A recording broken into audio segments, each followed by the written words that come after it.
to... I did not say tumatawa.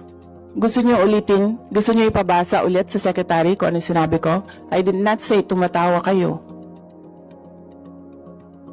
Number 2, I did not say attack by the committee.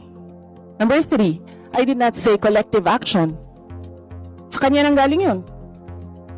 I did not say conspiracy theory. Sa kanya nang galing yun. Pabasa niyo ulit kung ano sinabi ko. And so, Madam Vice President, because those words were uttered Madam Chair. by Madam someone, Chair. I just... Just because you don't like my answer, you don't like how I answer, you don't like my demeanor, hindi ibig sabihin na hindi ako sumasagot.